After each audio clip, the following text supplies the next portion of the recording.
Existence perfect? The world is perfect right now? Huh? You said it's perfect. It's perfect? The world is perfect right now. Looks like you had a good breakfast and came.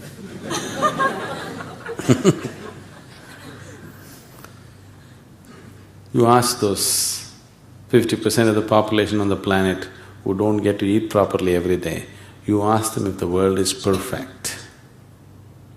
When stomach is full, we make one kind of philosophy. When stomach is empty, we make another kind of philosophy, isn't it?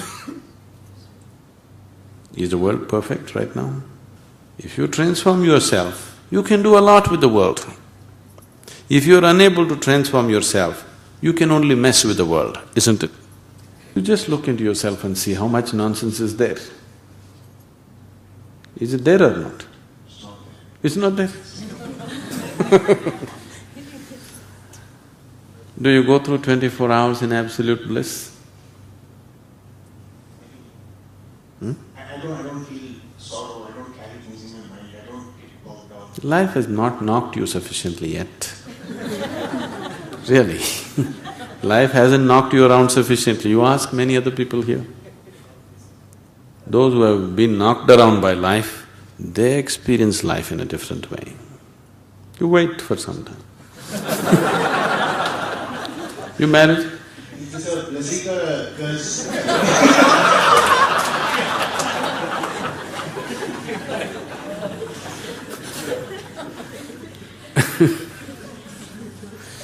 So, existence is perfect.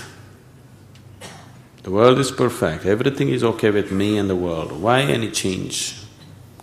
We must be living in a dream. If you just open your eyes and look around, you will see, doesn't matter what's your philosophy, enormous suffering in the world, isn't it? Too much. If you relate yourself to people around you, I'm not talking about that man in the slum, even the so-called well-to-do, the level of suffering that they go within themselves is untold. Too much suffering is happening in the world. Nobody with eyes can say it is perfect. If you look around, you'll see a lot of suffering, isn't it so? I'm not trying to paint a negative picture, but it's there, isn't it? Many of these people work in hospitals, there are doctors here, you ask them, their patients suffering and their own suffering, isn't it there every day? See, accepting somebody else's suffering is easy.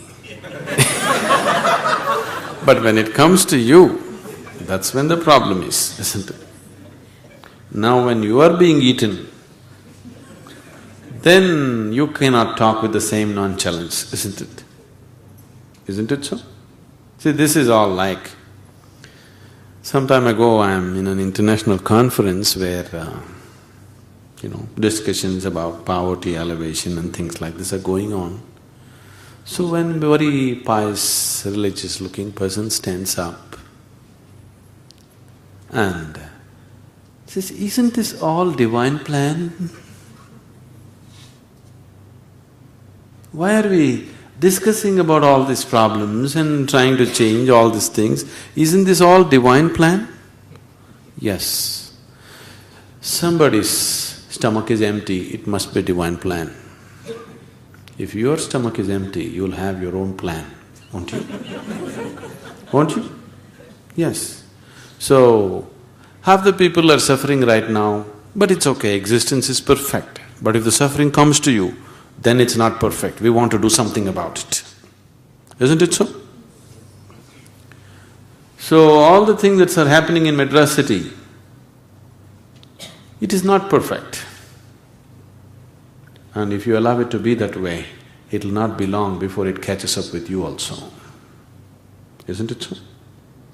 Yes or no? If you just allow it to be as it is not long before it comes and really catches up with you, isn't it?